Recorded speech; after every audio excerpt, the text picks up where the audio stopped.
Do not make my mistake. Very useful in Thailand.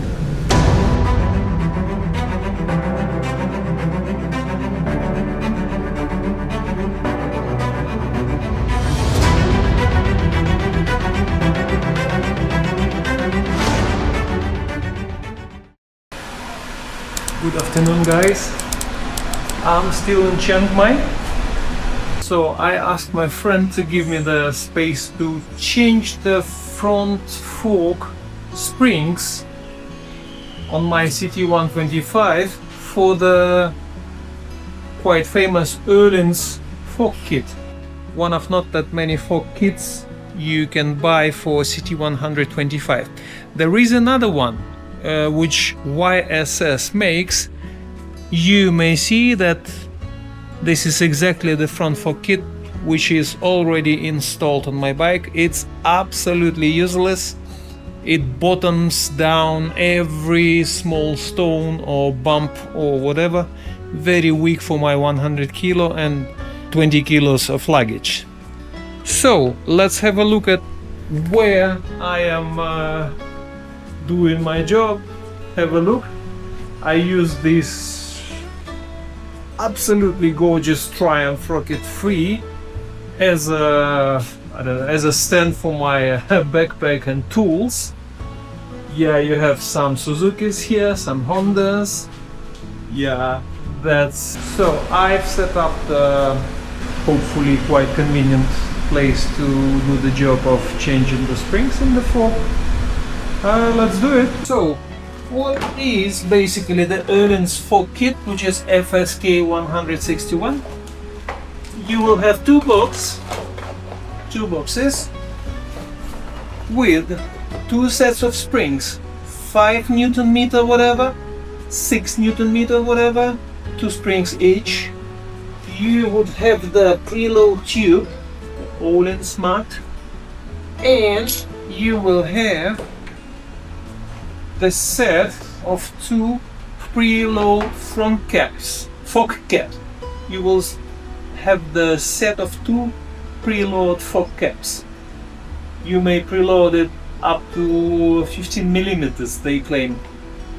So let's have a look at two springs. I already opened them, guys. You can easily see the difference between the 5 Newton meter spring and the 6. Yeah, the 6 one, the stronger one, has more coils in it. Less coils, more coils. To mount them, first what we need to do, guys, is remove the fork. Yeah, and of course the Öhlins Uber Super front fork fluid. First we need to loosen the fork caps.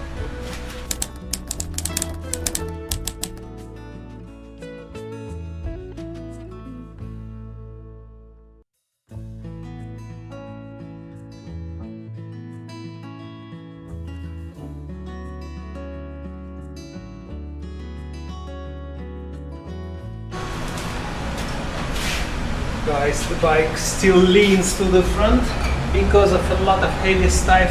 Oh, I still have some tools here. So we put the wheel on the... Yay!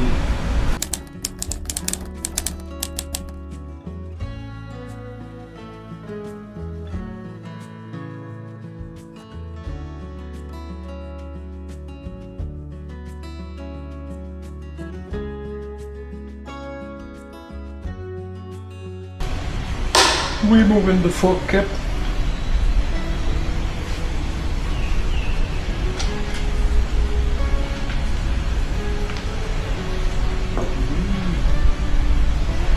Okay, let's drain it with springs inside first.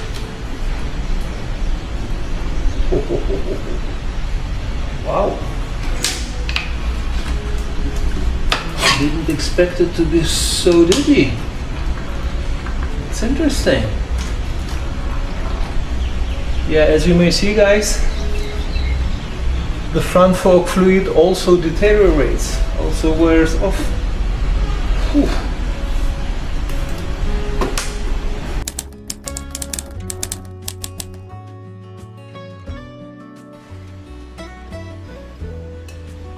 Draining the oil, guys.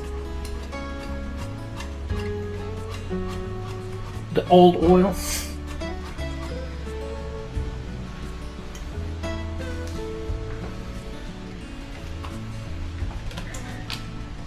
Right now, we can compare. So this is the 6 Newton meter, and this is the YSS spring.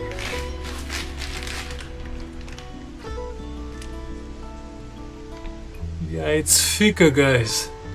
I can see it. Probably you can too. I mean, the amount of coils is more or less the same, but it's thicker. The wire, the metal, it's thicker, way thicker.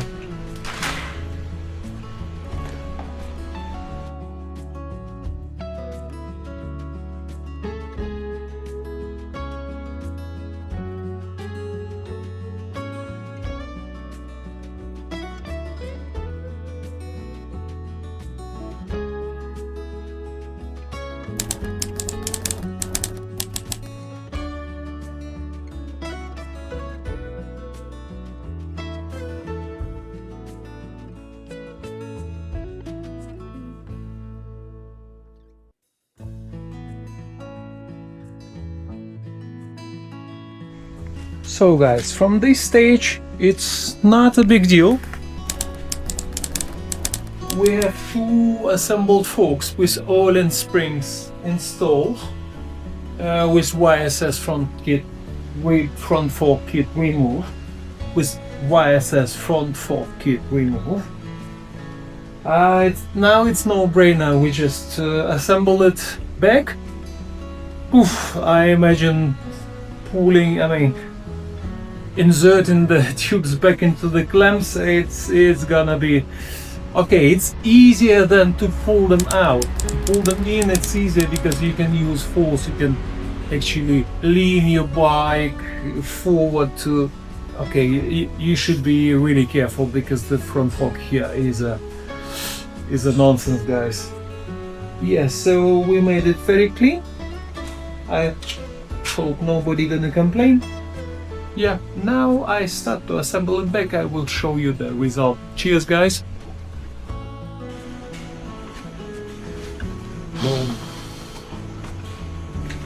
Well, guys, when assembling, do not make my mistake. Remove the tubes completely. You see, I disassembled the cockpit completely. Disassemble. You remove the tube. You install the seals. The seal, they have nothing to do with the fork itself, but they damp what you have here. Headlight, everything is connected to these tubes. So use oil. You have the fork oil a lot. Slightly grease the seals. After that, install tubes first. These tubes first. Making sure the seals are in the proper position, like this, not not bent, nothing. After you install the tube first, you can easily grease in the rod as well. You can easily put it inside. Good evening, Internet. Today, excuse me for this very dirty ride, but it's raining here in Chiang Mai non-stop, and I decided to do some work without washing. So today I changed the left switch where you have turns and the horn, the signal, and I've switched to the more sophisticated one with some modifications, of course. So you may see that now, very useful in Thailand. I have the, how do you name it, like a alert signal. I have a blink, and yeah, basically everything else is the same. It costed me 700 baht. I wouldn't say it's easily changed, yeah, with some modifications. It has this pin inside, this pin which goes through the hole in the handlebar, and somehow in this custom switch it's not aligned, so I needed to cut it off. Right now it's not that fixed, but I can use the clove tape later. And right now I use my mirror as a stopper for the, in order for the switch not to move. Yeah, with some minor modifications, guys. The hardest part was to remove the connector. You disconnect it behind the steering wheel, inside the steering stem wiring, but later you cannot remove it because the connector itself is stuck inside. So I removed the mount for the headlight, and after that it was easy to remove the wiring, the connector for the custom left switch. So let's see how it works. I realized it's a kind of company which specializes in this, in producing the custom switches. Just have a look. It even has the special sticker, Mezaa Racing Shop, CT125 and Ducks custom switches they make it. Have a look. So guys, today the goal is as well to change the brake pads. It's not like the mechanic in the Cub House when I did my regular maintenance, 12,000 maintenance. He said, okay, the brake pads are still good. But since then, I've ridden 2,000 kilometers over the mountains of North Thailand, and I'm not that sure that at 14,000 kilometers mileage you don't need to change the brake pads. I better change it. In fact, they are produced in Thailand. I was very surprised that both brake pads costed me like 650 per baht, which is more or less like $13. Have a look on the internet how much they cost in US. Yeah, they are original Honda spare parts made in Thailand.